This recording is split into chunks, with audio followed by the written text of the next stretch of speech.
Hi, and welcome to yet another episode of Dada, the show where we get into the heads and hearts of artists shaping the sound of today. I am Malay, and today's guest is someone whose music is refreshingly different. No cliche love songs, just honest storytelling and sound that blends indie pop and pure originality. Am I right? Or am I right? I mean, yeah. Summed it up pretty well. But most importantly, she has an album on the horizon. Please give a warm welcome to singer-songwriter and musician Malay, also known as Malvika Manoj. Thanks for being on the show. Thanks for having me. Thanks welcome. For calling me. To kick things off, I just wanted to ask you, if your music had to be summed up in 3 words, what would that be? About my life, I guess. Okay. Everything I write is just inspired directly or indirectly by something that's happened to me. How did you get into music? Well, I mean, I was born to a very musical family. Neither of my parents were musicians per se, but you could say that they're probably bigger fans of music than a lot of musicians are in some ways. My granddad, for example, he was an audiophile. And he used to listen to so many different kinds of music. And the first few years of my life I spent in their house. And I think it was a very genre agnostic upbringing that way. Like, we used to listen to, Indian classical music and jazz and also rock and also, pop music, all with the same level of interest. Wow. And therefore, I think I was just exposed to a lot of different kinds of music without really knowing where those boundaries were. It was only until much later where I discovered that I think pop is where it lies for me. For example, my dad, he used to be a dancer when he was younger, and he introduced me to a lot of like break pop and like early electronic music from the 80s and 90s. So electronic music is actually a big one that I grew up on. Nice. My mom more the classics like ABBA, Bee Gees, Carpenters, Alan Parsons Project and stuff like that. So really a mixed bag. And then, growing up in a place like Chennai, you turn on the radio and if there's like A.R. Rahman and Ilayaraja playing. So it's just like just exposed to so much musical stimulus from a very young age. Nice. That's interesting. So, I wanted to ask you, like every artist finds a sound, right? And you have a very distinct sound. Of course, stemming straight from your vocals, the tone of your vocals as well. But apart from that, just the way like musical structure is and all of that. Did any of this influence the sound of your music? I guess in a way everything did. Also, the time that I grew up in, I think, influenced the sound of my music quite a bit. Like, I'm a 90s kid, and I spent most of my life growing up in the 2000s. But the music that I was made to listen to a lot is the stuff that my parents grew up on, which is stuff from the 70s and 80s. Nice. So there's, I think, influences of all of that in my music. A lot of songwriting-driven music, a lot of rich music in terms of chords and movements and key changes and rhythmic structures and stuff. So, I think I would say it was more classic pop than what we now hear as pop music, which is extremely produced and refined as a sound. This was more like from the heart kind of pop. Nice. But did you always think that, did you have a direction when you started? This is purely for like the younger listeners who are there, who are your fans or want to draw inspiration from probably listening to this conversation. Did you have a set goal? Okay, I want to be here, or as a kid listening to your idols? No, honestly, I don't think I had any real goals with this. Okay. I just did and kept doing. Okay. And then halfway through, I was like, okay, maybe I should have goals. So then what was that point? What is that moment where you thought, okay, this is what it is and this is what keeps I think me there going? were a couple of points like that. I think I always wanted to do music, even when I was a kid. I was also fed with the idea that you can't sustain a career with just music. And so my rational brain would sometimes kick in and say, no, music is going to be your hobby forever. It's not the real thing. I don't think I believed that in my heart, but I did believe that with my brain. And then, I did a career in business administration. So during that period of time, I think I was pretty focused on the idea that I was going to get like a corporate job and I was going to do music on the side. Seriously, it was going to be my outlet. When I'd get fried with life and work, then I would sit down and write a song about it, which is what I did through school.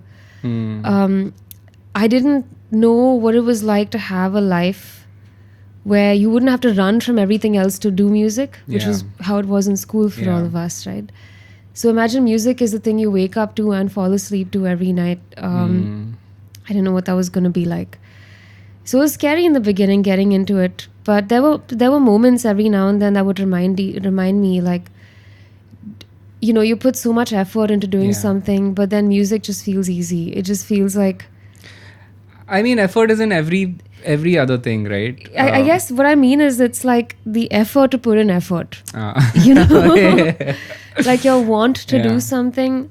Like I could spend 8 hours at a stretch in a studio or doing something musical without being distracted. But if I had to sit, feel that where those 8 hours went. No, I can't. Like I can't sit for more than like half an hour or 1 hour in front of a screen doing something on Excel. I can't. I really can't. I'll have to get up. I'll walk around. I'll have to take a coffee break. Nice. But you can have coffee in this. Oh, cool. Thanks. But like it's one of those things where I wouldn't even feel time going by. Yeah. I would be able to do so much work and then not realize that I've been working. Even like a day that I have rehearsal or a gig, it's actually more the excitement of doing the gig than saying, okay, this is work today. So, apart from excitement, were you ever nervous on stage? Oh, yeah. I think I still am, like, a little bit. It's a kind of nervous that it just, you're always going to have it, and it's a good thing if you do. Yeah. Because... When does it kick in? I think when I reach the venue, whatever that venue is, like, if it's... I think mostly for sound check sometimes, or... That's one level of it. Then when I see people trickling into the room or the venue, then again that kicks in. And the first song is usually, I think, when I feel some amount of nerves. I think all of us do. And then after that, you're like, well, I can do this. It's irrational. Yeah, like it's irrational. There's no reason to feel nerves, but you do. But does it reflect in your voice? Because you also sing. So for me, I play bass. So I mean, I barely sing. But then nervousness, does it project through the voice? Maybe I've gotten good at hiding it. Nice. Nice.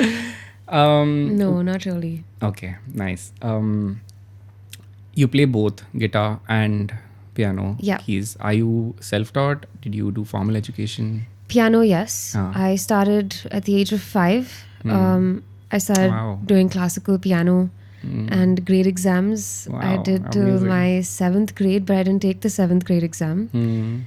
So in total, I learned classical piano for about, I want to say like 7 years. Wow. Wait, was it 7 years? No, longer than that. And I did grade exams. But the thing about grade exams is, yes, of course, you spend a lot of time with the instrument and you know how to read and you know theory and things. But at the end of the entire year, all you've learned is 3 pieces and you know how to play those 3 pieces really well. But the moment you stop practicing them for 3 weeks, you've forgotten how to play them. So it's as if you've put in so much effort, but you have nothing to show for it. And you have no idea why the piece sounds a certain way. What is actually happening in the movement of a piece? Like the structure of this song is an A, B, A, C, A. Yeah.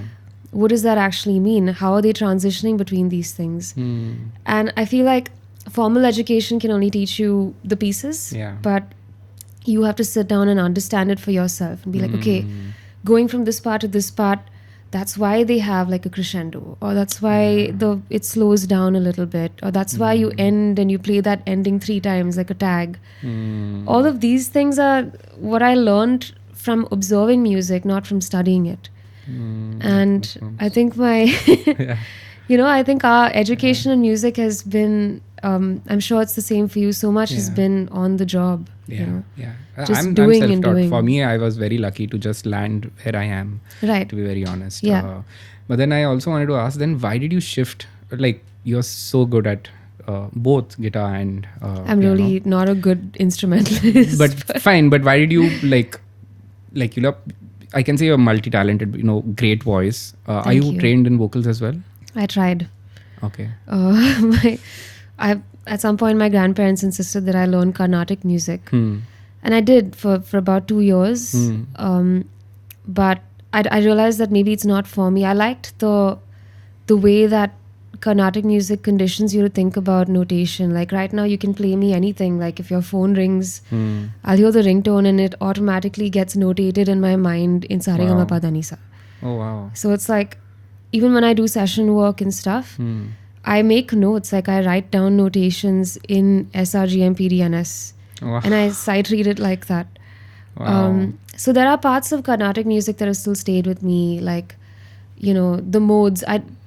My understanding of Western modes is still not very good. But I think I'm able to understand it more from the point of view of like rags, theoretically. But I won't be able to tell you like which rag is what. I just know what notes are in it. So some parts of it are there. There's remnants of it. But I can't, right now, if you say sing this Carnatic song, I probably won't be able to do it. We won't ask you to do I like that. I like the theory of it very Nice. much. Yeah. So I did that for 2 years. And then I gave it up simply because I just felt like I just didn't have what it takes to get into Carnatic music. And Do you regret it? not really, no. I think I got the best parts of it that helped me till date. Beyond that, it would have just been perfecting the style. And I didn't know if that's what I wanted to do. I'm not stylistically someone who sings like that. I don't have the range for it. I don't have the natural flair for it. Then I did Western classical for about 2 years. Wow. I don't think I had the natural style for it because I was being trained to be a soprano. And my voice is not naturally at that range. Like I can sing high, but I think I'm like one step short of what it took to be a soprano. So I was, in both regards, I could do it, but I could only get that far. And I think my greatest learning was having given up both and then just sat with music and sat with myself and figured out what it is I want to keep and retain and learn beyond that. Then how did you get into guitar? Like why? You have a piano, you have great vocals, then why one more instrument? I got into guitar because I watched this movie, School of Rock. Of course. And I just thought it was the coolest thing. And I just wanted For the coolness. Yeah, I thought it was really cool. Yeah.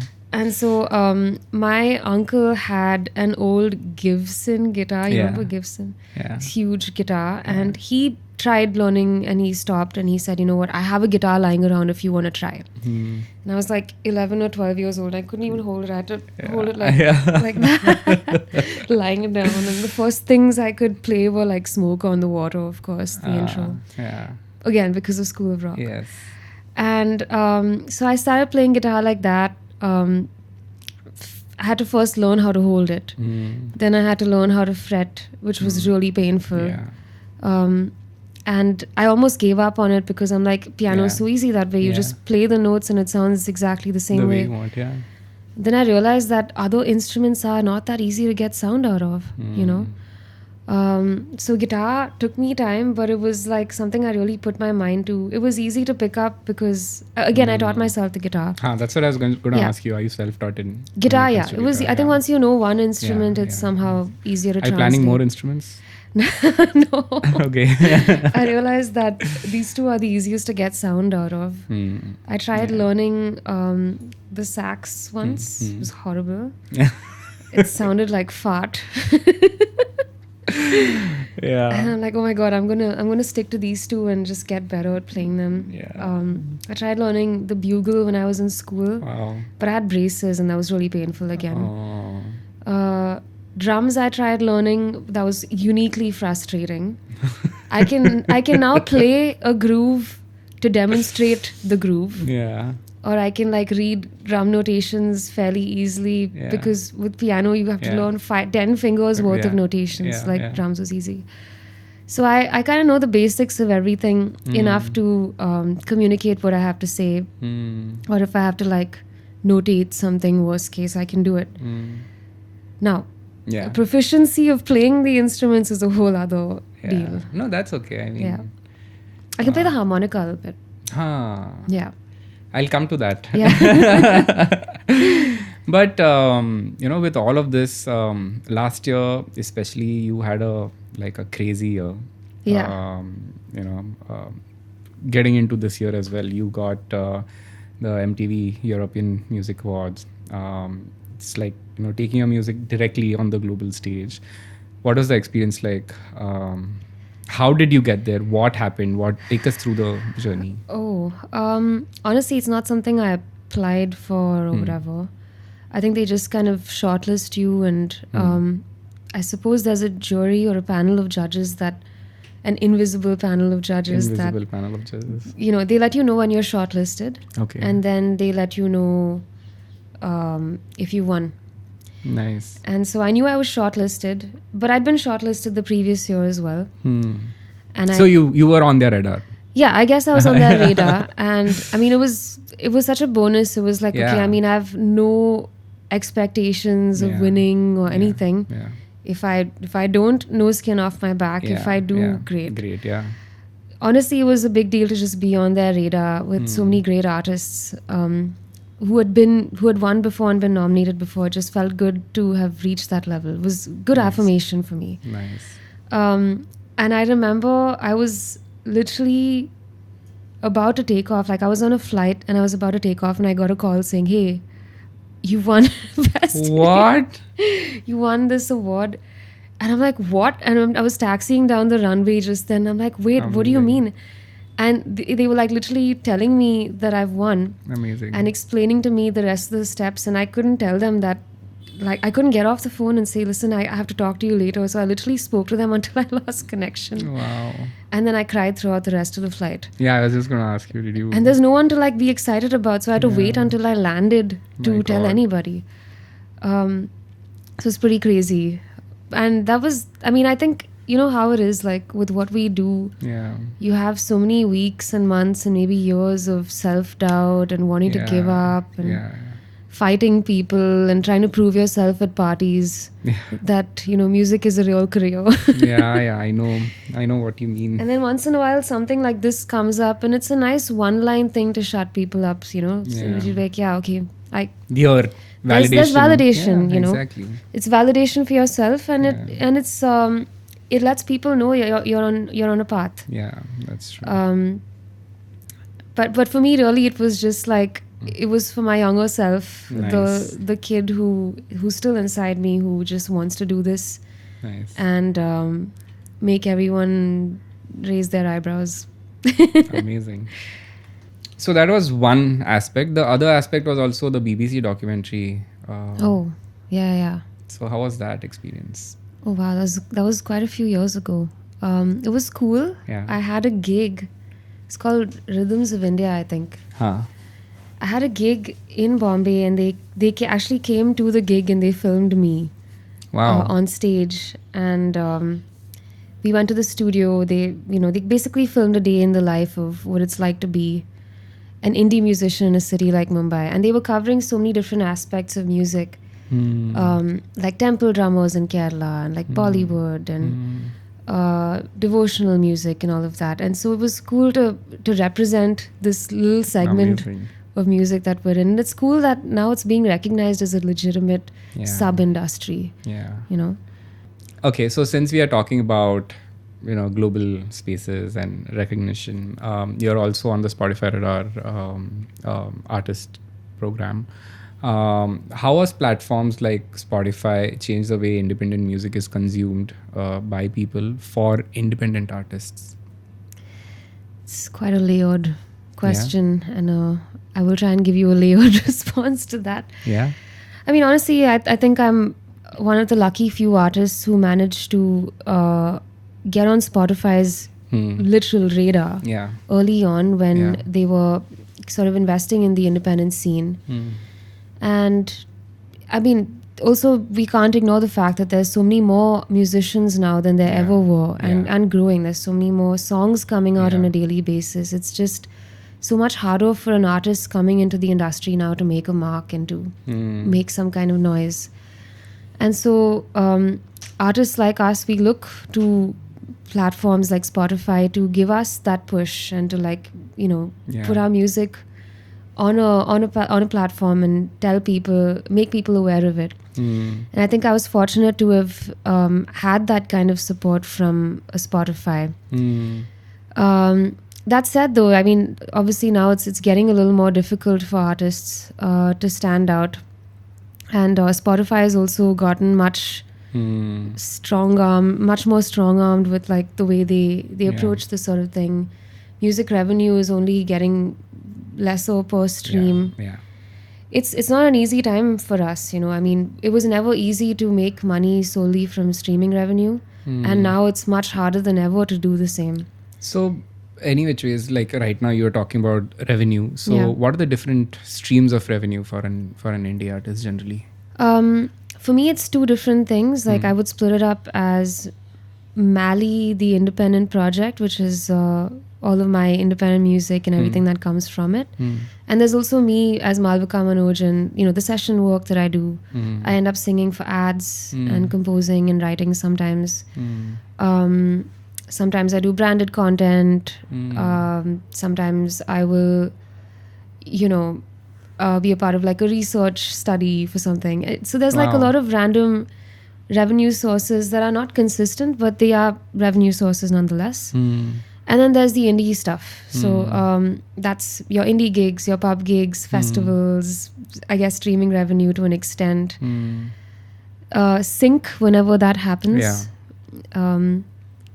So it's difficult to say like month on month, it's a completely different profile. Like between this month, last month and the next month, if you had to make a pie chart of where the revenue is coming from, it would be very, very different.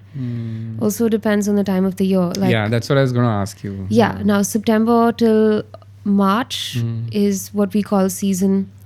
And most of the music festivals, most of the alcohol sponsored events, brand spending, all of that increases, and therefore you're likely to also be in on that. April to August is lean season. That's when we do all these podcasts, then we hit the studio life. And that's when we make talk about chai life. And we look out the window at the rain and think about what songs to write. How many songs we want on our album. That's where the creative processes like kick in. It's good. It's like a sort of hibernation phase. I don't know actually which is. Maybe the gig season is a creative hibernation and more, the other way around. So it's cool. I mean, if we're kind of like farmers, we're like seasonal farmers in a way.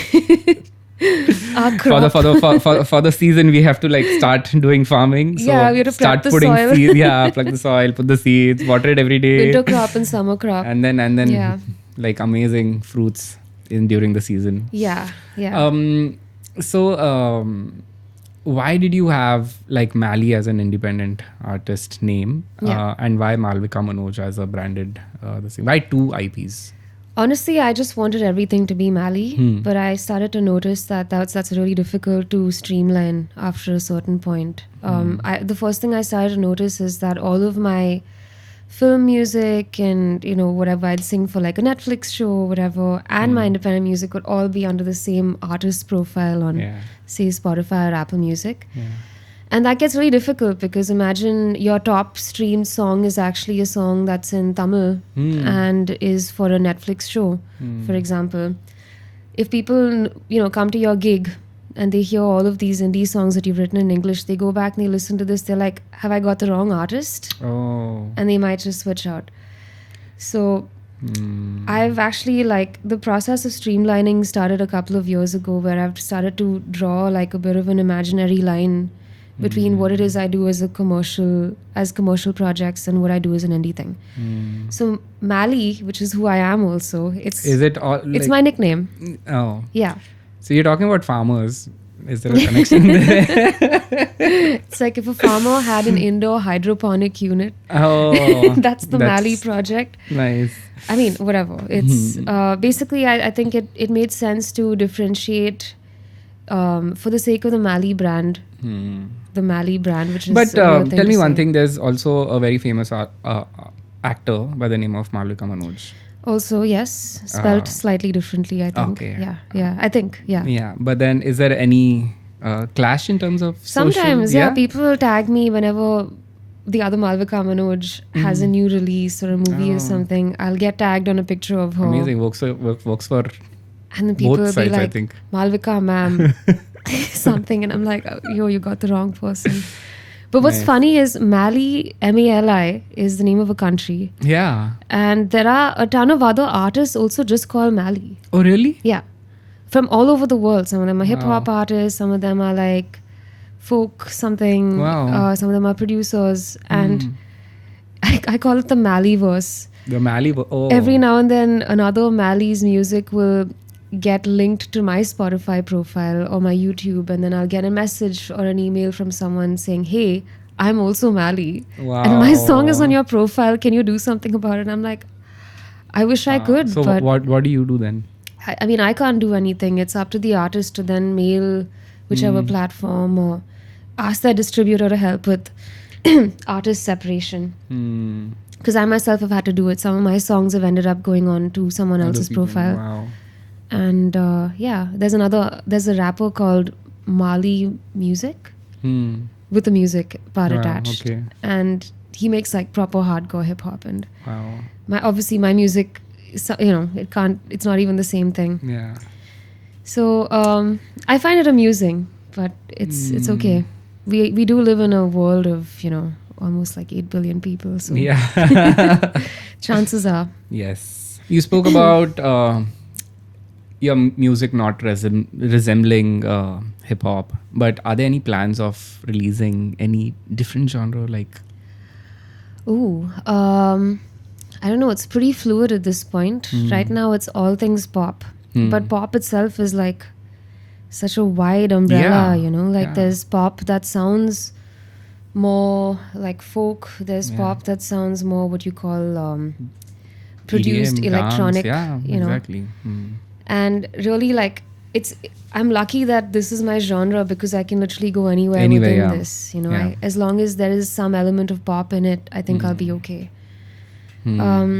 So I keep it fluid. I don't try to like restrict myself too much. In fact, in the early days, I'd write such varied sounding songs that people would be like, what is your sound really? Yeah. Even now it is a question. Yeah. But now, just by virtue of having that many songs out, it's easier for people to triangulate where my sound limits lie, Yeah. So yeah, I mean, in the same album, I'll have something that sounds very folky, and I'll have something that sounds like a synth pop kind of a song. And I think the commonality is my voice and my perspective and my choices, I guess. Yeah. How come you never wrote a love song? I don't know. I ask myself every day. It doesn't mean that I've not been in love or I don't Yeah. feel love. Yeah. I just, maybe I haven't found my voice in that particular genre. Yeah. Yeah. You moved from Chennai. Mm-hmm. Did you move strategically? Because Chennai is a big industry as well, right? Yeah. So why did you move from Chennai to Bombay, to Mumbai, for music, for career in music, or? Yeah, for career in music and also just to see what's up here, Okay. What's been up? Okay, well, I mean, at the time that I moved to Bombay, it was pretty much like a foreign city for me. I didn't know the language. Yeah. I mean, sure, I learned Hindi in school, but my Hindi was awful when I got here, and I got ridiculed quite a bit for it. And I didn't know, I mean, I've never really like stayed here. I don't have any close family who lives here. I didn't have an aunt that I could crash with or something when I got here. So it was pretty much like coming to a foreign city. Yeah. And I just knew that on this part of the world, it's the place to be for all things entertainment. And I knew that there were a lot of open-minded people here and a lot more people who were doing what I do, which is like writing music and producing original music. which in Chennai, I think at the time, there weren't too many people. If you had to have an independent project, you either had to be like an electronic producer or you had to have a band of boys. Yeah. I had neither. And so to be like this solo singer, songwriter, pop person was like a complete novelty. People didn't know what you were doing. You'd get more questions than answers. Yeah. So, I think I just wanted to come here and see if there were other people like me, scope the scene out. I just gave it 6 months. I booked a one-way ticket and I said, okay, worst case, I lose 6 months of my life. Yeah. Best case, I find the answers. Did you find the answers? I mean, I'm still finding. Oh, that's a never-ending thing. Yeah. Your songwriting is often like simple. It's life experiences, observational. Could you walk us through the process? Is it a melody first, lyrics first, or is it a concept? What is it? I mean, really, it's different for different songs. Yeah. Sometimes I'll have like one line. I have a note on my phone called Song Thoughts. Song thoughts. And Song Thoughts is just like, it's just like random fragments. Sometimes it's like a title for a song. Sometimes it's a joke. Sometimes it's just a line. Sometimes it's an idea. Sometimes it's like a rhyme. Like, I think this word and this word sound cool when they rhyme together. This phrase and this phrase. And I mean, there's so many song thoughts that are just lying dormant right now. And maybe in like 2 years' time, I'll use them. And they've actually come to rescue me. Sometimes I'll be writing a song and then I'll hit a wall. I'll be like, okay, where do I go next? What's a good direction? And then I'll go to the song thoughts. Wow. And then there'll be like one line that'll come to me like, oh, cool, this actually makes complete sense with what I'm writing, and I'll use it. Wow. Sometimes it'll be a good way to start a song. Sometimes it'll just be a melody. Like, for example, there's a song of mine like Mango Showers, I think. Yeah.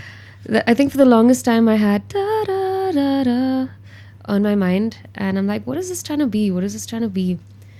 And I don't know how it came up, but it sounded like it should be Mango Showers. And I don't know why I had never really like thought of the term before. Maybe I'd heard it in passing, like in my subconscious. I had to actually look it up, and I'm like, what are Mango Showers? Why do I know this? Where have I heard this? And then once I read about it, I was like, okay, this makes complete sense for where I am psyche-wise, what I'm trying to say with this specific topic. And then it became like a really good jumping off point to write the rest of the song. So sometimes it's a melody, sometimes it's a song thought, sometimes it'll be something I watch on the news, sometimes it'll be a conversation, like who knows, like something we talk about today I'll find interesting and I'll go and write a song about it. Wow. How many ideas are there in the song thought? Quite a few ideas. I haven't counted. It's just. And like, how many see the light of the day? Maybe. I don't know. Some of them that haven't seen the light of the day just haven't seen the light of the day yet. Wow. Maybe in 5 years' time they will. But they're just there. Like some of them are still there. I've used them already, but they're just there. I haven't deleted them from the note. They're just there to remind me that you never know. Yeah. What I wanted to ask is, say you have 10 songs released, or you will probably release 10 more songs, for example. How do you choose from the bank, or do you just write like, say, 10 songs? Or I just write 10 songs. Oh, yeah? Yeah. It's kind of that. Actually, for me, the elimination process happens while I'm writing the song. Wow. This is maybe another problem that I have, second to not being able to write love songs, is not being able to finish songs. So for me... Yeah. So how many songs are these unfinished business? I don't count them, so I don't know. Probably like maybe hundreds. Wow. Like I'll start, it'll be one line, it'll be one idea, it'll be one progression. And I'm like, it just sounds really lame and contrived. And I'll just discard them and forget about them. Yeah. Maybe I'll salvage them much later on something else, but I just abandoned the song altogether. Very rarely does it come to a place where it's like a whole verse, whole chorus, and then I abandon it. Most of the time I abandon it the start itself, I'm like, this is going nowhere. Yeah. So most of your songs that I've heard, apart from Play, um, one is Semi-Automatic Beauty, and Yeah. the other is Mango Showers. Where do you get the names from? Like this, I don't know, just random. Sometimes I'll be on the phone with someone, and in the spur of the moment, I'll say something silly, and I'm like, oh, that's actually pretty clever. I'll write it down. Semi-automatic, I don't really know how it came about. I should maybe keep a better record of how those moments Yeah, you came to should. be. But it'll be something really silly, like what is it? Sometimes it'll be like in the course of writing it, I'll be like, okay, this is a good title-worthy part of the song. You know, like it's the biggest part of the chorus. It's the most. It sums up the rest of the song pretty well, and therefore I'll make it the song. So the title will come last. Sometimes I'll have 3 titles, and I'll ask my friends, like, do you think the song should be called this or that, or just this one word, or this whole line? Yeah. So another thing is what I wanted to ask is you've, like you said, no love songs, but a lot of themes in terms of change, in terms of something that is not permanent. Yeah. So why something like that? I don't know, it just breaks my heart that things change. Okay. Like, in the best way. Like, I love change, but I also hate it. Okay. And the comparing the then with the now, comparing the now with the what could be, something about it that's really heartbreaking, and it makes me cry a lot. And therefore it makes me write a lot, because then I sit and think about it. Anything that I sit and think about is fodder for writing. Whether it's funny, whether it's sad, whether it's Have you written a sad song? yeah, lots of sad songs. Yeah, some of them are breakup songs. Weirdly, I can write about breakups, but I can't. Yeah. Write about love. Are you an emotional person? Oh my god. Yeah. Like the most emotional person ever. Like I'll cry in a happy movie. Like I'm that kind of a person. Wow. I cry for like Literally everything. yeah, when I cry for good things, for bad things. I cry for like poignant things. I'm a crier. Yeah. Good to be one. Like let all the It gets out. things out. Yeah. Yeah.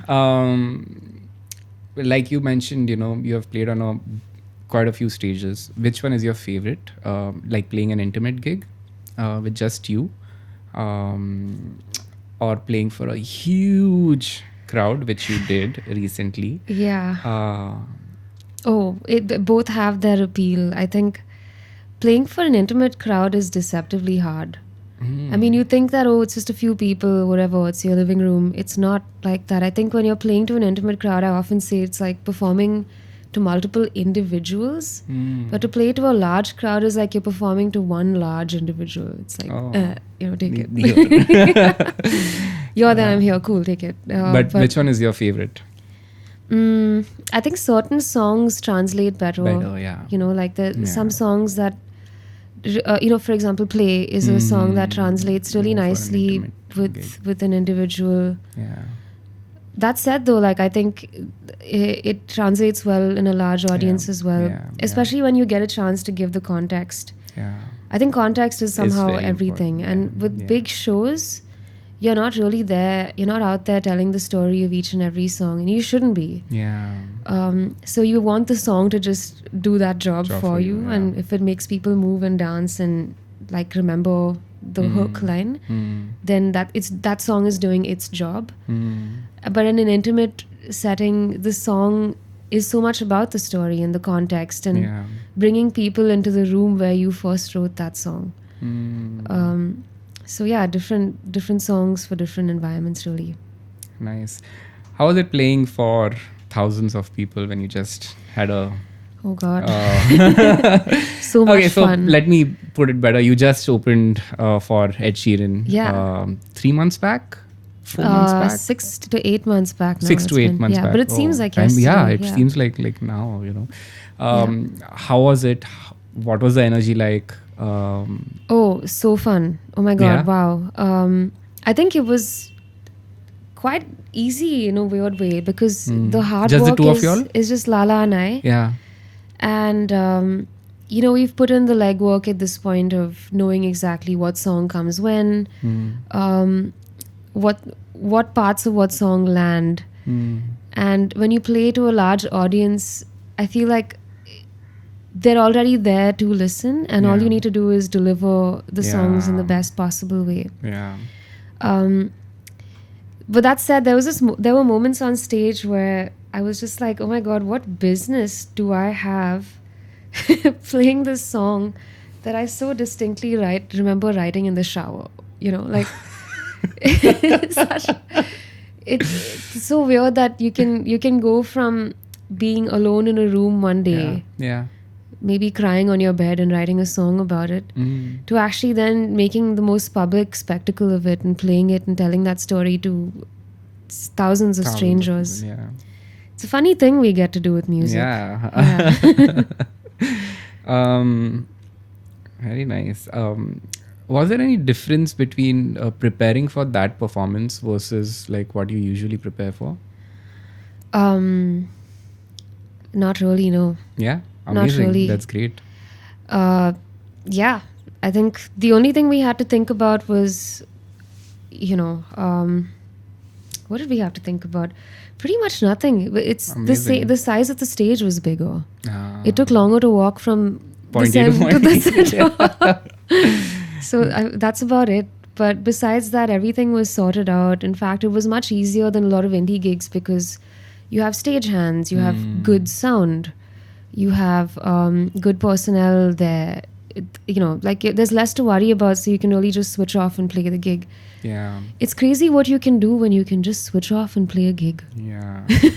But so you don't have to worry times- about your in-ear monitoring, your no. general monitoring. No. Like everything is on point. Exactly. And but so many times when we play our indie gigs, the concern is not our preparedness or the songs or the audience, but it's everything in between. Yes. Like, is the speaker gonna blow on me? Is the cable gonna fall out of my guitar? Am I gonna like whack my bandmate with the guitar stock? Yeah. You're like, I can totally is there understand noise coming from my keyboard channel? Like, these are the things you worry about. Yeah. But when all of those things are like all systems go, it's insane what you can achieve. Amazing. Yeah, you just have to focus on You what. just have to play. Yeah, that's it. Yeah. What is the worst thing that has happened during a live performance? Oh, I can think of one gig that was, I think, the worst on so many counts. It's crazy. Everything about the gig just went horribly wrong. It was in Goa some years ago. And this is, mind you, it's like many years into playing music. So it's not a question of preparedness. It's not a question of experience or anything. It was just like mismanaged. First of all, I'm on stage. There were, the lighting was all right. I started sound checking while there's the audience in front of me. Wow. Imagine, the sound check was so badly delayed that now I'm sound checking in front of people who think this is the gig. Terrible. Wow. That's happening. I'm just like, you know what, let's abandon sound check and let's just start. And then you guys kind of like work with me. It'll take maybe 2 songs, just get to that place. I trusted too heavily in the engineer. Anyway, the gig is happening now. And the lighting on stage was perfectly fine. But suddenly in the middle of the gig, all the house lights are on. And now I'm playing with lighting like this. Oh. And I'm just like, oh God, this is so anticlimactic. How do I play this gig? There's a bar right next to the stage and they're making mojitos. Oh, amazing. So the mixie is going off like every 10 seconds. And I think a part of it is being picked up by the mic on stage. And awful. And for everything that was going wrong, I think I was taking a large swig of my drink and hoping that it would just go away and I could just get through this gig. But I'm keeping things together, I'm trying to be professional and, come on, Mally, the show must go on, and I'm trying to make light of it. Then suddenly, in the middle of one of my songs, like I'm literally singing the song, I've gotten through verse, chorus, verse, and the sound engineer has come to change my mic. What? He's In like, the stop, middle? stop, stop. Yeah, he's like, I need to change the mic. And I'm just like, excuse me? Like, I'm in the middle of a song. Wow. Anyway, changes the mic. I've started the song again. Wow. Playing the song, everything's going okay. But by this point, like, I think you could see it on my face, and I'm just not having a good time. I'm just trying to get through the show. Then I think someone from the engineers team or something trips over the PA power cable. My God. PA goes off, Wow. and now everything's like bop, and it's just all gone off on stage, and I'm just like standing there. It's me and the audience just looking directly at me, and I'm just like, you know what, whatever. And so I had to wait on stage for the sound to come back on, and when it did, as soon as the mic came back on, he's like, you can continue. And I'm just like, you know what, Yeah. I've never done this before, but I can't. I'm sorry, I've really tried with this gig, I can't. Wow. And I had to get off stage, and that was officially the worst gig I've ever had. But have you forgotten any lyrics, your own lyrics? Oh on yeah, stage? it still happens. Yeah. Yeah, I mean, it still happens. How I'll do you start cope the up with second it? verse where I should sing Yeah. the first verse. Huh. Sometimes I'll just start again. Oh. If it's early on in the song. Sometimes I do a good job at like just Hiding. Slipping it. going over it. Nice. Does it throw you off when you make mistake on stage? Do you make mistakes on stage? Yeah, of course. You are human, so. Yes, and it's not a question of preparedness. Like sometimes you're making mistakes with a song that you've done like hundreds of times, and it's not because you don't know the song. It's because you just had a brain fart, Yeah. or you were distracted in the moment, or something. Like Does I've it happen literally often? not too often, but yeah, it doesn't happen like not often. No. You know, Yeah, it happens. it happens Every gig it every happens. now and then. It happens. Every gig it happens? No, not every gig. Wow. Okay. Lucky you. Maybe like once every few gigs there's like a big Okay. mess up. And I mean, what we get good at is actually not letting people know that it was a Exactly. mistake. I don't think people ever understand. Yeah. Unless it's like terribly wrong, like, you know, people coming and changing the mic. Yeah. No, but earlier I used to be really bad at hiding mistakes. If I made a mistake, I'd be like, Oh my God. you'd see it on my face, or I'd look at my bandmates like, you know, something. Yeah. But you get better at it. Get better at keeping a poker face through it. Yeah. Yeah. So you also mentioned having two brands, Malay and Malvika. What was it like to work on film songs, especially like you worked on Iru Mugan and Singam 3? Yep. How was it singing for that? What was the difference in terms of independent preparedness for a song versus a film preparedness for a song? The delivery, the approach. I think singing for film is challenging in a way that, like, vocally, I think you're pushed to do things that you're not. It's all about the comfort zone. When it's your own song, you're the music director, so to speak. And so you write to your own strengths. You write it in the keys that you're comfortable with. You know what's your highest note in the range. You know how you can make it better, and there's no one you need to negotiate with for those things. Yeah. But when you're working with a producer of a song or a music producer, very often they're pushing you to do things with your voice that you don't even know you could. There's a song that I did with Rahman, so which is not released, but it's actually like a very Carnatic song. Absolutely not at all in my comfort zone stylistically. It was in very high flown Tamil, which is different than the kind of the language that we speak in Chennai. Oh, okay. In the sense that it's like a lot more proper and shuddh. Got it. So it was like almost like an alien language in a way. So there was the language and pronunciation aspect. There was the melodic aspect. There was the delivery of it also, you know, to channel the emotions that the song is trying to say. And on my own, I could have not written a song like that. I could have not composed a song like that. I could never have delivered it if it was just me in the studio with an engineer. But given those things, given that particular set and setting, I was able to do it. So I think what's interesting is being able to be pushed in a certain direction and going with it, and like just being on your toes at all points of time. You never know what you're going to do in a studio. Yeah. And sometimes you'll be surprised pleasantly. Sometimes you'll be shocked. Yeah. Sometimes you're like, really? Is that what you want me to sing? That's terrible. Yeah.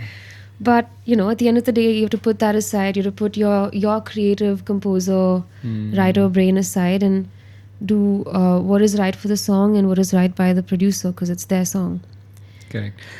You mentioned producer. Yeah. In music, usually, especially independent, there are, like, in general, there are so many aspects, right? There's the direction, there is the programming, there is producing, there is engineering, there is lyrics, there is creative. There's so many things. Yeah. And you as an independent artist, you're doing most of the things by yourself. Yeah. Could you just segregate the entire, like, process, like, in terms of producers' work, in terms of composers' work, in terms of lyricists' work? Have you worked with a lyricist? I have, yeah. I So, have. like, all of these, like, can you just, okay, this is what happens and this is... Sure. I think I brought this incident up recently because someone was asking about the first song I ever wrote. And it really felt like I had a superpower, because when I first performed it, everyone came to me and said, wow, you did the music and the lyrics. You know, because in India, I think there's like a very clear separation between these two roles. There is a lyricist for a song and there is the composer. Yeah.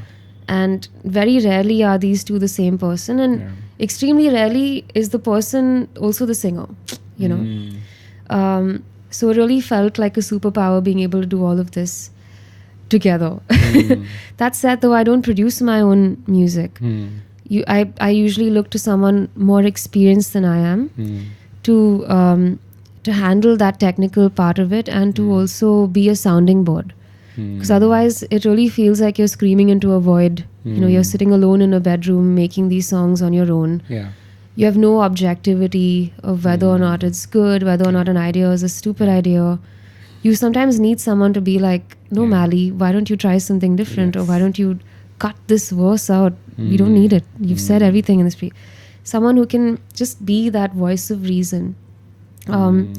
So what I do generally is I write the song, I produce a basic demo of it, which is like maybe 5 to 10 tracks on Logic, just as a proof of concept with the structure and everything. And then I take it to a producer and I say, okay, look, this is what I have. But the key can change, the tempo can change.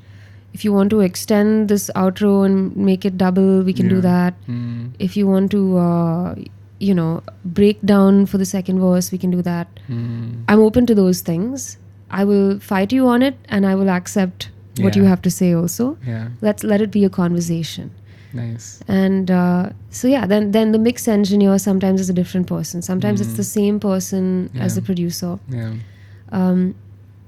Lyricist, like I've worked with a lyricist on one of my own songs, which is a Tamil song called Annika Ratri. I sing in Tamil, but I don't write in Tamil. I worked with a guy called Madan Karki, who's like really senior and respected in the Tamil industry.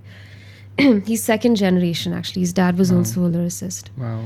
And we came up with a concept for a song which was like a murder mystery. And and I said, you know what, like it would just be cool because I like true crime and he never gets to write a song that's so concept driven. I said, just run wild. You make like a basic verse and chorus rhythm. This is the melody. This is the scanning, as they say. This is the meter of the song. Yeah. Should artists generally be thinking music from the business point of view, and how? Yeah, I think they should. But I think a lot of artists now, I'm starting to feel, are thinking too much from the business point of view. They're thinking too brand heavy and they're thinking too businessy about it. and they're forgetting the art at the core of it, you know. Yeah. It's so much about like, how do I brand myself, how do I present myself on social media, and like, I'm going to chase the things that make me money, and they're not chasing the things that give them purpose or something that they can sustain. I don't know if that is constantly being fed by too many people's ideas and advice, and, you know, getting misguided, because what that does is ultimately it leads to burnout.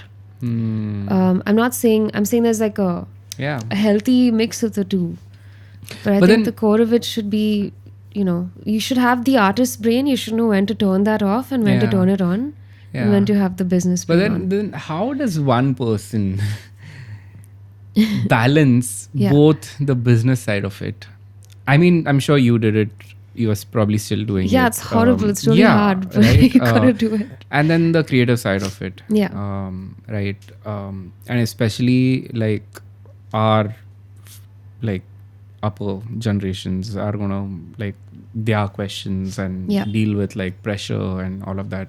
How do you balance all of this? Like, what is the outlet, or what is your... It's difficult, man. I mean, I spend so much of my day... I'm self-managed right now, you know. So people think of what I do as, oh, you just go up on stage and sing songs and you spend your day wistfully writing songs. It's not like that. What you see on stage, on social media, is only like 10% of the job, maybe less. You're seeing the tip of the iceberg. But there's so many things that you have to do. Like, there's so many emails, so many calls you have to get on, so much admin work, budgeting, talking to your CA, you know, filling out your GST Excel. Like, it's just so much time goes in doing like very mundane, non-musical, admin related stuff. And there is a reason that so many people have a manager. It's because it's like a whole other job. But when you're doing all of these things together, it's like you're kind of doing 1.5 jobs in a way. But the good thing about that is you get to decide what pace you want to do it at. Do you want to be maxing yourself out and doing like 25 gigs a month and being on the road all the time? Or do you want to be doing just a few gigs, getting paid decently for those, being a little choosy about it? You can decide that too. So the good thing is you have it under your control, your work day, and whether you want to take a 3-day holiday and go to Kunur and film a music video. Nice. You can choose to do that also, being self-employed. Nice. But it's a lot of work, and I think it's important to have a good balance of artist brain versus business brain. And I mean, I know that both things don't come very naturally to a lot of people, but it's, I think early on, recognizing what you're more of and leaning a little heavily on the other side is a good practice, I think. Nice. Talking of business, music also has another aspect to it, which are the music videos. And as an artist, you are usually your brand's face. How does that translate? Like, why is it important, one, to have a music video, to be you acting in your own music video? So not everybody's a great actor, you know. And not everyone should have to act also. So so what are your thoughts on that? I think we live in a very visual world. Yes. You know this because you work in film, and we're also in a very visual country. We're in a country that, you know, you hear a song on the radio, they'll say it's a Shah Rukh Khan song. Or they'll say it's whatever, like a Vinod Khanna song. You know, they're more likely to associate it with the actor or the film than they are to associate it with the actual playback singer or the composer. Such is the India that we live in, and such is the world also, you know, where like we're likely to remember a song from our youth and have a strong memory of it because we remember watching that video on ITV or MTV or Channel V and where we were when that happened. We form like a multi-pronged memory with that song. And so having a music video, having a strong visual helps, I think, the listener build a stronger connection with it. Even the times before music videos and before broadcasting, people had vinyls. And if you look at a vinyl, just look at how much real estate for art and visual media there is there. A huge album cover. Yeah. Then you have font. Then you have a chance to have an inlay. Then you have your record and everything that's on it. It's a lot. So I think music has always been visual. And for the longest time it was also tactile. Now we just have visual and auditory. So we have to double down that much more on the visual. Wow. Nice. Amazing. Yeah. It's a very, very well put. Thanks. Yeah. So now we are just piling on to the burden. Like, there's music. But then it's expensive as hell. Yeah. It is. I won't deny that it is. Oh, yeah. Because to be honest, the equipments are expensive. The craft is expensive. Say it's, for example, let's put it this way. You had a Gibson. Gibson. Yes. Yes. The Gibson. Gibson. But now you probably have a Martin. Yeah. Right? Why did you choose a Martin? Started from the bottom, now we're here. Yeah. So if you want the quality, you're going to pay for it. Yeah. So it's the same kind of translation that happens. At a particular point, yes, you can go with when you're learning, probably yes, when you're honing your craft. But then you reach a particular point and then you want that to be of that level. Yes. So sure. that is where the differentiation of price points comes in. Yeah. And I mean, in the market, you'll get people who do music, who perform for very cheap. And there are, like, you think of it and you're like, what? You charge this much? Yeah. Same applies in probably, I think, every art field, It's intrinsic value. I mean, it's exactly. even with fine art, with paintings. Yeah, same sometimes thing. you'll see like one blank canvas and one like brush stroke, and that's apparently crores. Millions. Yeah. So having said all of this, like I was talking about music video, business, the creative side of it, the studio side of it, budgeting side of it, a lot of things. Has AI kind of relieved some pain, or has it added to the misery? I think AI has actually become a little bit of a companion for me, like a sounding board that I didn't have. Remember I told you about going back to what it's like to have a producer. It's not that you don't know what you want to do with your songs. You really just want a sounding board. I think for me, AI and using tools like ChatGPT have become that sounding board. So if I say today I'm wondering, I have 5 titles for an album that I'm trying to decide between. Maybe I'll just type a prompt into ChatGPT and say, hey, look, I have these songs. These are what each of the songs are about. What do you think is the most apt title among these 5? And tell me why. I mean, it's not that I will take everything that ChatGPT has to say, but I'll weigh all of what it has to say just from a point of view of like a machine. And maybe it'll help me think a little better. It kind of just gives me a little bit of a little more direction. That said, that I don't yet use AI in the music creation process. For me, it's still very organic. For me, I'm still like really old school that way. For me, I'll still write a song on the guitar. Amazing. I won't get a loop and I won't make a beat first or something. I'll still write it on the instrument, then I'll make the demo on a Logic. So I'm a bit of a granny that way. Nice. Maybe it'll take me time to get to a place where I can adopt AI for the creation aspect.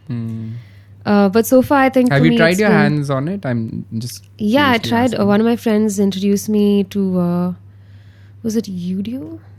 One of these, I can't even remember what it is, but he got the website and I did like a basic sign up, and we had fun. Like over drinks, we said, okay, let's come up with a country song Yeah. about I don't know, Ganpati or something. Yeah. And we'll throw a couple of prompts in, and sometimes it's gibberish lyrics, and then we'll see what it comes up with. And Have you? You should fun. actually try it. It's amazing. You should try it with. But no, actually, I've done if it with you- my own music. I've put You have- my that's own what- lyrics. that's what I was gonna ask you. Yeah. I Yeah. put my own lyrics. Actually, I did it with a song of mine called Mundane. I'm like, make a Renaissance style Wow. 4-part chorale version of my song Mundane. I put all the lyrics in, and some of it was really interesting, and some of it was like, Yeah. that's not even how the word is pronounced. Yeah. Yeah. So yeah, maybe we have a long way to go for it to get to a place where, actually maybe not. As we speak, there's probably something insane coming up Yeah. that's completely dumbfounded people. Like right now, we're living in the age of so many artists like us Yeah. will find an AI song in their catalog or on their Spotify or Apple Music. I mean, there are That's already. fooling It's people. already happening. It's so, happening. yeah. It's happening to artists that I know. Yeah. And I mean, I think it really starts making you question Yeah. what it is to be an artist anymore. No, but I mean, see, one is I feel the listening aspect of it when you are probably driving or like whatever, right? Yeah. And the second aspect is the live. I mean, who's going to replace that, Yeah. right? When you're playing on stage, The live probably- element is definitely a skill that we'll take till the I end. mean, you Yeah. need to have that skill to perform the way Absolutely. you perform, right? And Yeah. that translates into your songs, that translates into everything, right? And Yeah. what you do. So I feel there are two aspects, right? There's a skill based and there's a feel based. Probably the feel is kind of, it's not 100% there with AI. Skill is there, right? But like you're developing that skill and feel in you so that you can bring that on stage. Yeah. Is my point of view. No, for sure. I mean, the live aspect, I think Yeah. that's going to keep us on our toes I for a mean, long see, time. the thing is where I feel it is kind of like, killing the entire scene is where like these Gen Zs or alphas are coming into picture. These where Gen Zs. Hey, someone called me Gen Z the other day, and I felt like amazing. I don't know how to feel. Yeah. Anyway, sorry. You were saying. Yeah. So, I mean, it takes time to hone your skill to develop that artistry, right? It's great to take inspiration. It's great to take, some, creative thoughts from AI.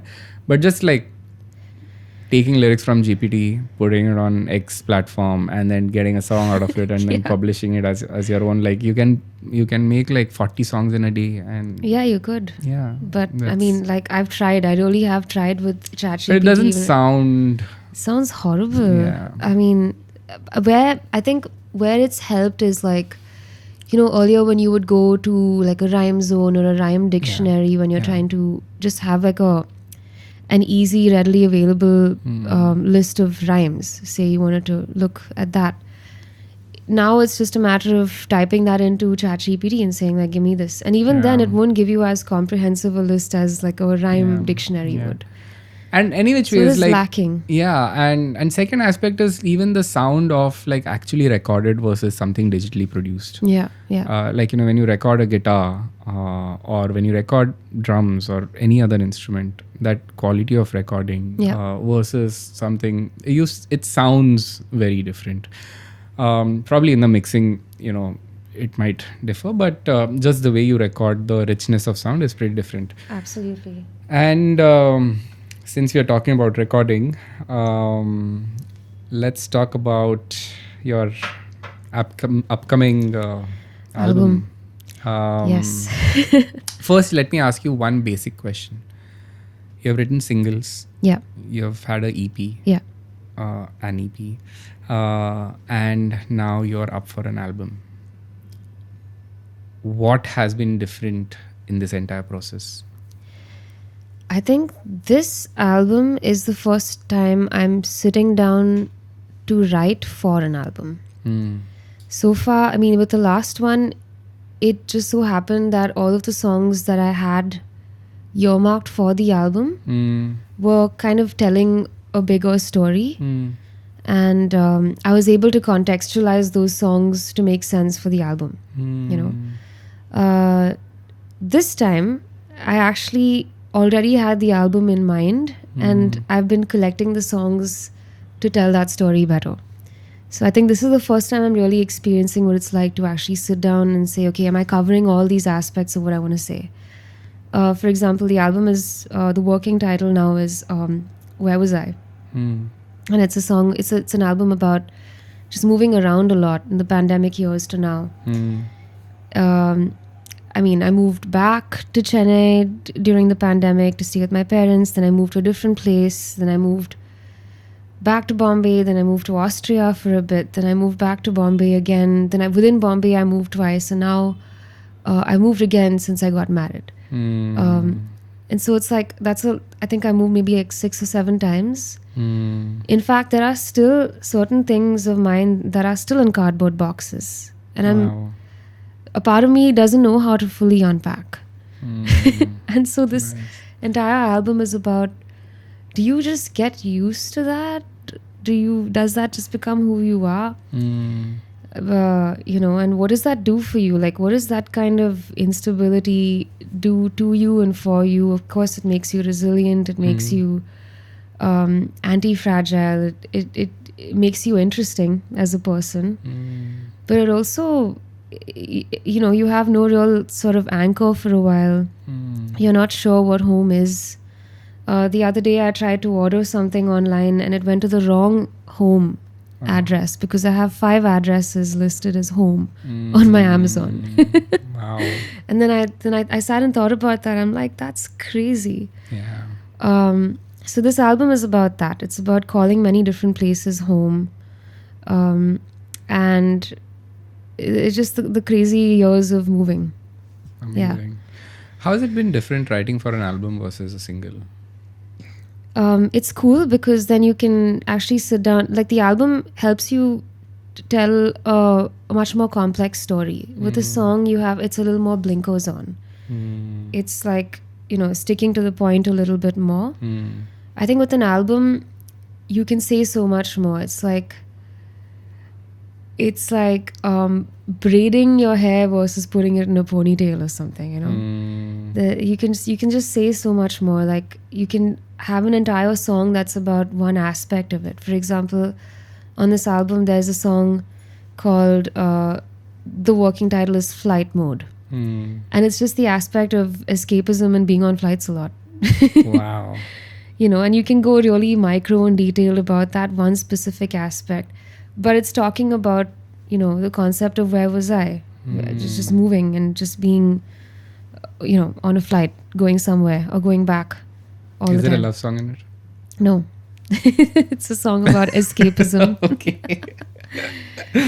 And then there's a song about, you know, traveling so much and then coming home to find what you're looking for.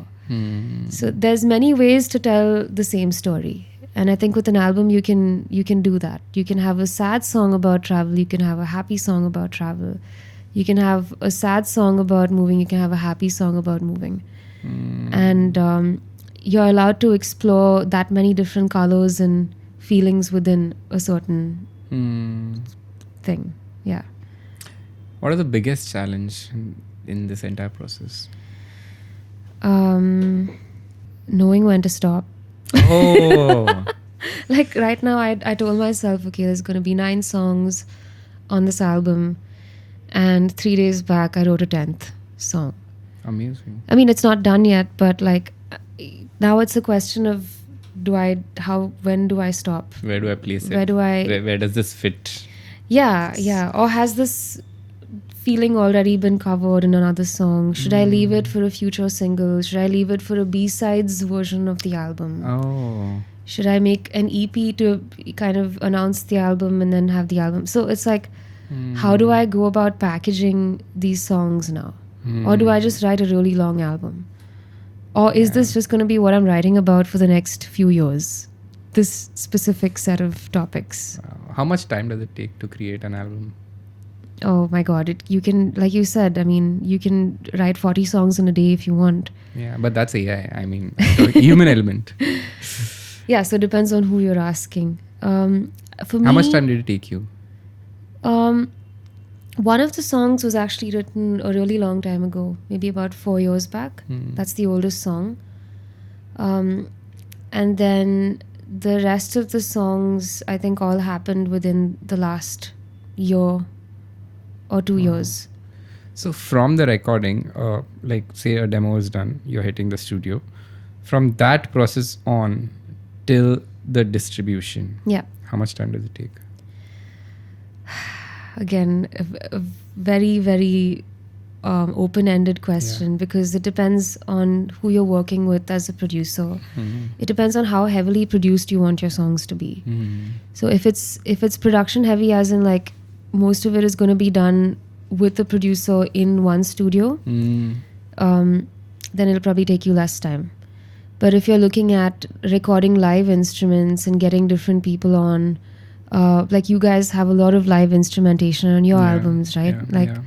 I was talking Everything to is live. Sunny the other day about like recording French horns and getting it done online from someone living in a different part of the world. Yeah. Something like that could take 3 hours. Something like that could take 3 weeks also. Anyways. So it could, it's really variable. Yeah. And it also depends on how nitpicky you want to be. Some people will get into the studio and they'll do one track of vocals and they're like, this is it. And some people are like, I'm not happy. And they'll go in for the 5th time to do their vocals. Some people will come after 5 months and be like, okay, I want to change it. I want to change it. I've rewritten the lyrics. I want to do it under a different key. I want to do it as a duet with a different singer. Wow. All that will make you, it'll set you back quite a while. Have you collaborated with anyone on this album? There's one song which I've written with another girl who I met when I was in Australia last year. Wow, okay. That was the quickest I went from saying hello, nice to meet you, to writing a song. Wow, amazing. We met for the purpose of writing. Oh. We were put in touch with each other through a mutual friend who's an artist. And we met for the sole objective to write the song. And I didn't know anything about her. She didn't know anything about me. And literally, while sitting and talking and drinking coffee, we spoke about just travel and movement and finding that anchor to what is home. And I mean, I think that's a concept that a lot of people resonate with. So it was a good, easy place to start with. And the whole song, it's called So Good, and it's about traveling the world and coming back to find it lying on your couch. Nice. So yeah, that's the only, I would say, collab song in terms of the writing. But otherwise, like, the word collaboration itself is so loose. Like, I can't say that that's any more or less of a collaboration that I have with my bandmates who are playing on the song, Exactly. Everything, every bit of like a drum flare or a guitar tone idea or a part, that say a backing vocalist comes up with, all of that lends itself to the song. It enriches it. So all of that is on some level a collaboration. So what has been the biggest learning from the process of writing an album? Biggest take back? I think for me, songs have always been like, I never really go to a therapist or anything. For me, it's this. I write songs to therapize myself. So in a weird, I mean, I know it sounds so arty-farty, but like it is that, like, at the end of writing a song or an album, I think I realize a little bit more about who I am and what's really going on in my mind. The other day I had a meltdown because I was looking for some vinyls and I realized that they were missing.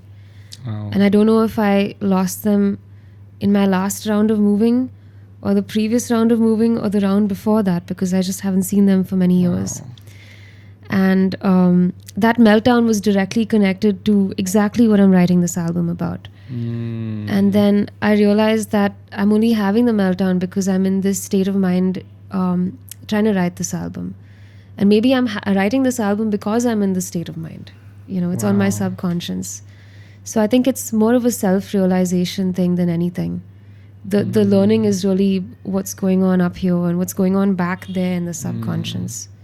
Because sometimes it comes out through dreams for people. Sometimes it comes out through drunken nights. And then sometimes it's songs. Amazing. You're going through so much, like, one kind of an emotion. Do you become more vulnerable as a person during this phase? Yeah. I think so. Like there's always phases where you're like either gigging a lot more, and so you're on that live performative type of a part of your personality. Yeah. And then there's like the more like writing, introverted, inward part of it, which I think I've been in the last few months. I have no motivation to post on Instagram, for example. It's a problem. Yeah. My engagement is dropping right now as we speak. But I It'll don't care. increase. I don't care because I'm like, oh my God, I'm realizing You so much just and keep I'm doing writing what- and it's okay. Mhm. So yeah, it's hard to stay consistent with one aspect of this because you're playing so many roles, Yeah. you're wearing so many hats. 100%. Yeah. What was the question again? What were we talking about? Do you feel vulnerable at any point of time? Totally. I think the writing is Especially during this. the writing phase is creative very phase, yeah. very vulnerable. I think actually there's vulnerability in all of it. I think performing also, to try and not cry during an emotional song takes practice. I have to play a song that, like Play, for example, is a song that I think the first 20 times I played it for someone, I cried. And so I had to practice not crying, Wow. So there is vulnerability in literally every aspect of it. Release also, sometimes when your song is done, you're celebrating, you're excited, you're giving interviews about it, you're telling people about it. There is a certain pause and vulnerability there also, where you're just like revisiting what it was like. You're going back in a time machine to when you wrote that song. Yeah. It's probably a breakup song from 5 years ago, and you're seeing someone completely different now, but you're still connected to the version of yourself that's mourning the end of that relationship. That never goes. Wow. Play was one of your first few singles. I had a small part to play in it. Yes. Um, It's the first time we met. Yes, that's the first time we met. Again, you drew inspiration from family and your grandfather. How was it working with, like you said, your entire family has been heavily into music. Yeah. How was it working with somebody from your family, and what made you write that song and all of that? My granddad, he's the closest thing to a musician I have in my family. I have my dad's first cousin is also in music. But as a direct relative, my granddad was, the earliest inspiration, I would say.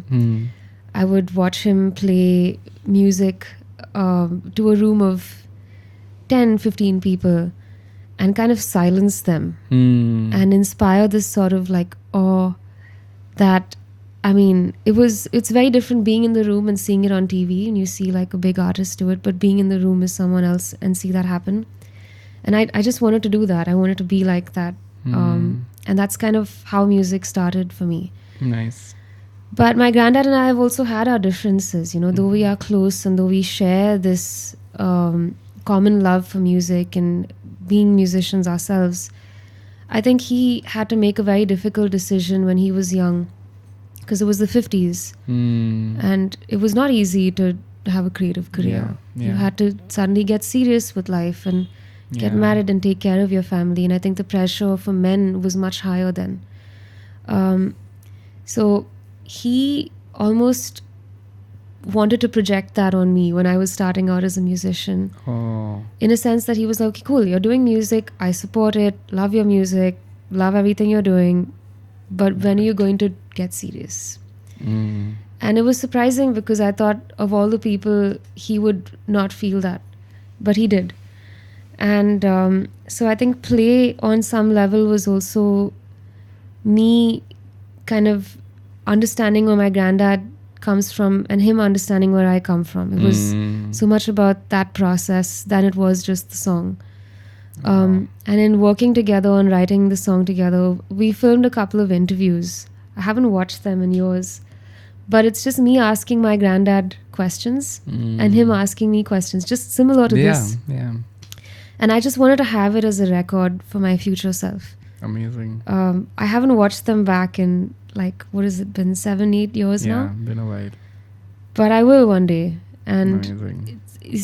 sometimes a song is just about a song, and sometimes it's about so much more. Yeah. And for me, that song was about so much more. much It was more. that Yeah. us getting to that common ground. Yeah. Yeah. Nice. Amazing. Yeah. I think we've covered quite a lot. I would go on asking you more questions. To be very honest, there's so much more that I want to genuinely ask, but I think we'll stop here. But to lighten the mood, I'm going to ask you a few rapid fire questions. Okay, hit me. Just one word or this or that or something like that. Ready? Songwriting in bed or at a desk? At a desk. Okay. Would you rather forget lyrics or break a string while playing? Break a string, probably. Oh, really? It's embarrassing to forget lyrics, but yeah. Coffee or a tea person? Both.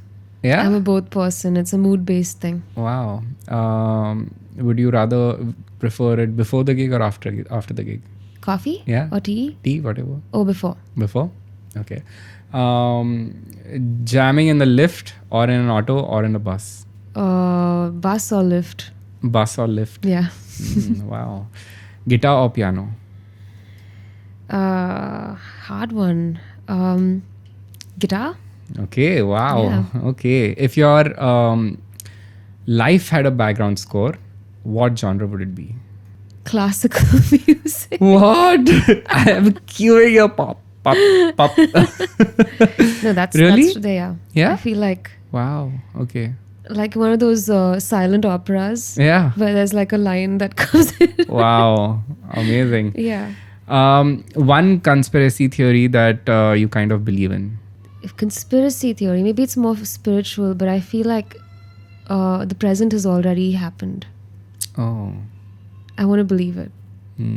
Somebody has already We've been here before. Yeah. Okay. Yeah. I mean, this is definitely not going to be the first or the last or like... Yeah. A smell that makes you instantly nostalgic. Actually, I think it's filter coffee. It takes me back to Chennai. Nice. Yeah. Did you feel like that? Today, yeah, Today? of course. Yeah. Amazing. Good. If you could swap your voice with any one artist, living or dead, who would it be? I think it would be interesting for it to be like a male, just because that would be different. I don't know what a male voice would feel like to have. Any name? Oh God. Probably like Richard Marx or something.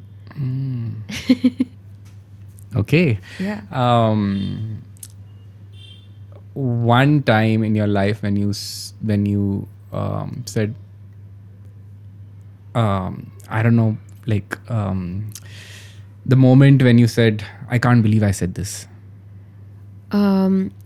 Moving to Bombay, just before I did that, I didn't know I was going to do this, but someone asked me, sorry, this is going into a story. No, But it's okay. someone asked me, so what are you doing with your life right now? And I just said, I'm moving to Bombay. And I don't know why I said that. Oh. And I sat there and I scratched my head and like, why would I say something that I didn't even think of like 2 minutes ago? But I ended up doing it. Like I'm here right now. So Yeah. In music? weird one. In music? What? In music career, why would I say that? Why did I say that? Why did I say that? Oh, I have these moments every day. Oh, really? Yeah. I'll go back today and I'll be like, why did I say that in the interview? Yeah. A world with no music or a world with only one song on repeat? No music, probably. I'm going to kill myself for saying that, but like a one song on repeat make you hate music. Rather listen to birds and the waves than, yeah. Nice. Read someone's diary or their internet search history? Diary. Yeah? Yeah. Okay. Always have to sing what you say or always have to dance when you walk? Sing what I say. Yeah? Okay. A life with no sweet foods or savory foods? No sweet food or? Savory. No sweet food. Okay. You Yeah. don't like sweet much? I don't have as much of a sweet tooth as a lot of people. Would you rather be able to speak with animals or be fluent in all languages in the world?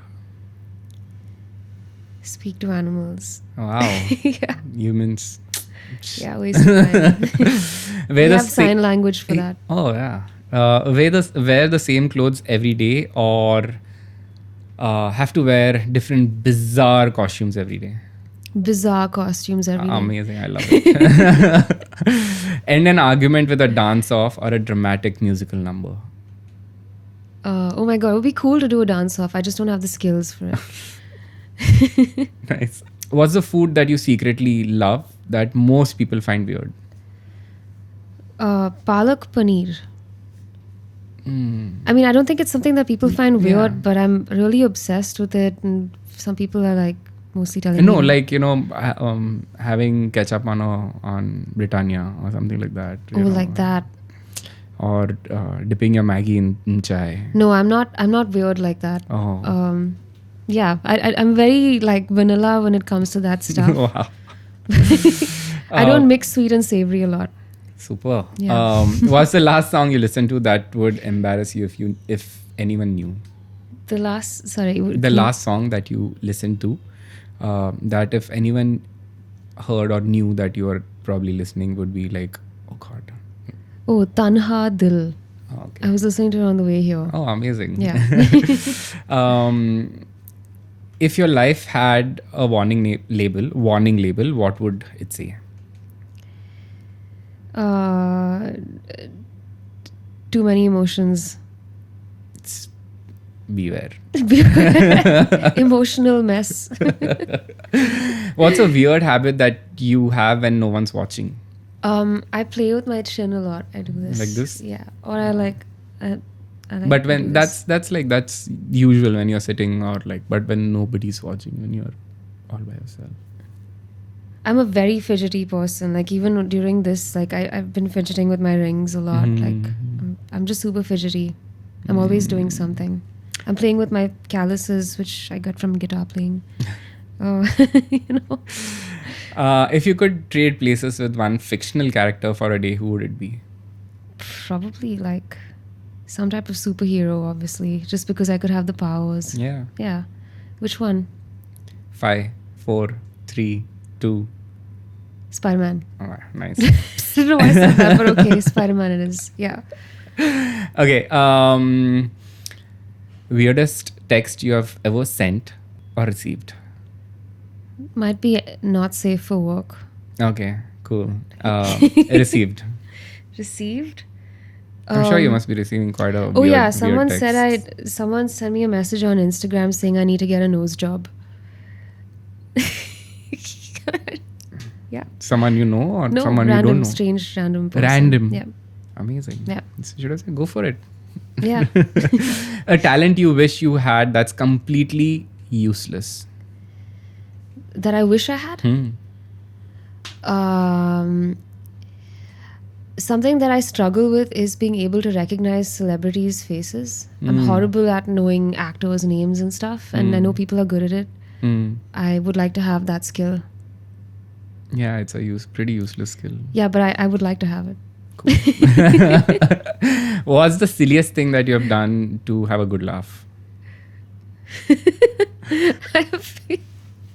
I have put my lyrics on Google Translate.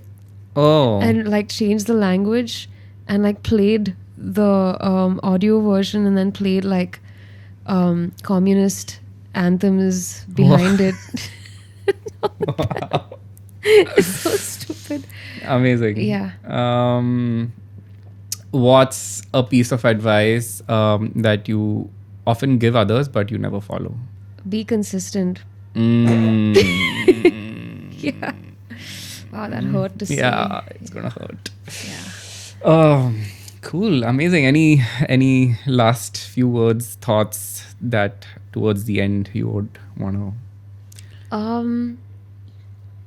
No, man. I think we've pretty much covered everything and more. Yeah. Yeah. Amazing. Thank you for having me, and Thanks, man. thanks for doing coming. this. Thanks for giving a platform for people like me. Thank you for coming all the way to Thana.